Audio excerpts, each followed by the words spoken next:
We're joined by the former champion, the situation, Martin Nguyen. Martin, great to see you. How's everything going ahead of this one? It should be a banger. How do you feel about this matchup up against a dangerous newcomer on a massive win streak? Man, that doesn't like massive win streaks and all that. It doesn't really phase me. He's a great fighter. He's a good fighter. He's an overall fighter. It's going to be an exciting matchup. That's definitely for sure. You've had adversity in your career before. You know, you got submitted by Mark Goffroff, and then you came back, put a win streak together, submitted him, got the belt. Are you looking to do something similar here after a tough run for you?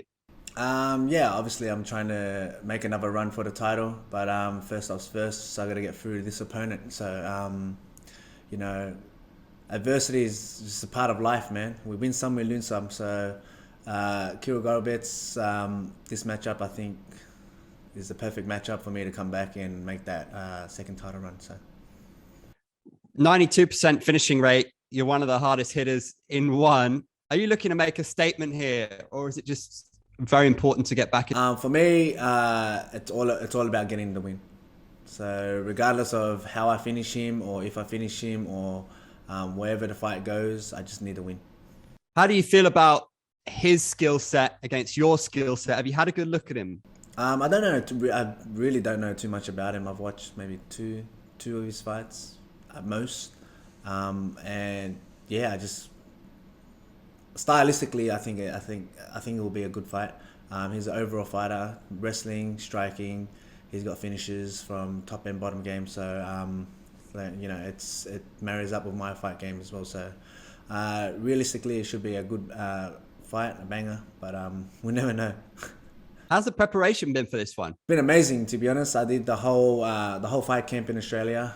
Just the timing wasn't right for me to go to Sanford, so I got to spend more time home with my family, recuperate. You know, it's nothing more comforting than, you know, seeing my kids go to sleep before I do. So, you know, I got a lot of family time in, a lot of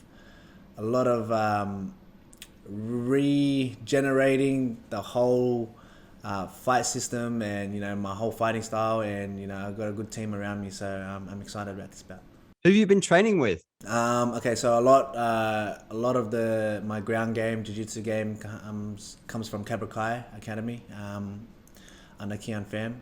A lot of my striking obviously comes from kickboxing wise, comes from my coach Chrysler. He's always been there from day one when I won the title against Mark Goffroff.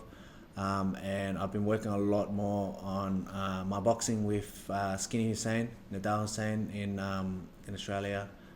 Under the gym of Body Punch Preston. So we've been doing a lot of work. There's been nothing left short, so come Friday night I am fully prepared. This game's full of ups and downs. Do you feel like you've got something to prove going into this one? I've got nothing to prove, man. I've been at the very top. You know, if you followed my career, I've worked from the bottom up, from coming into one championship 3-0, second fight in, fighting for a world title, losing that title, and going on, you know, what is it? 7-fight win streak, including winning titles, 8-fight win streak, whatever it is. For my record to be, it is what it is. I have nothing to prove. I've been at the top. I'm still happy that I am at the top, and, you know, I get another chance to get the second title run. So we'll go from there.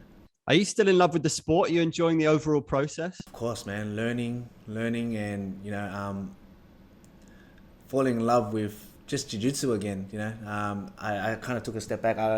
I'll be the first to put my hand up saying that I neglected my jiu-jitsu, neglected a lot of genres of this sport. But man, I'm always in love with the sport. It's made me the man I am today.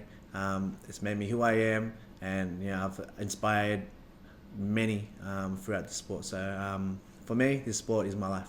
You have some pretty good submissions on your record. I remember the Christian Lee one, guillotine. That was a while ago though, 2016. Are you going to surprise some people maybe and pull out a submission here? I mean, wherever the fight goes, I'm not going to force myself into a position that, you know, it's not going to happen.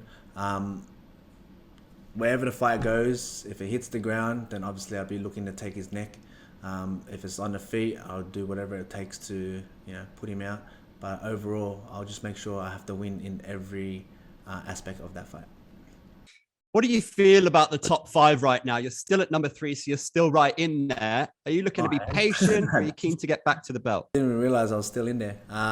But yeah, top 5 is full of experience, young lions, and hungry people who want that title. I've been at the top for 3 years consecutively, and I've been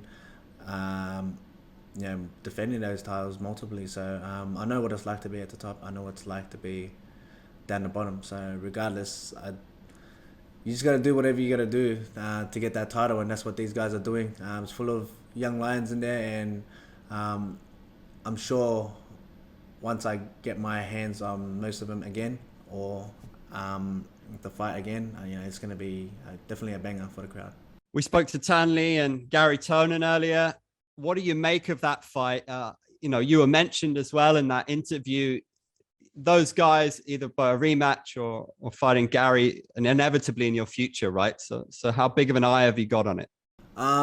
Look, I wish them both the best of luck. I don't know who's gonna win because they have such good an aspect of their game in this whole sport. So Tan with his striking, his underrated jiu-jitsu. Obviously Garry with his jiu-jitsu and his unorthodox striking that works for him. I don't know who's gonna win. To be honest, they're both very, very dangerous guys in that aspect. So I mentioned at the start of the interview a famous rematch against Gafurov, which went pretty well for you. How important is it to get the Tan Le fight back? Look, to be honest, man, it's not my main focus right now. My main focus is just getting in the winning column.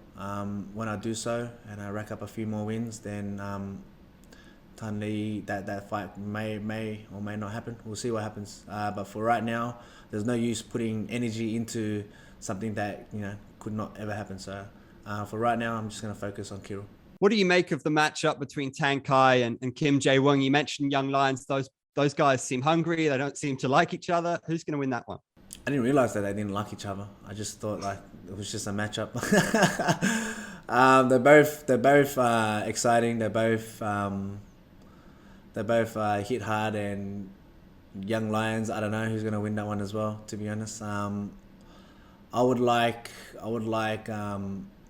I don't even know who's going to win, to be honest. They're both great athletes. Good luck to the both of them. What's the most important thing that you're looking to showcase in this fight? That I'm still able to compete at the highest level, regardless of being on a 2-fight losing streak. Martin, always good to see you. So good to have you back. Thanks a lot. Thank you, man. Appreciate you.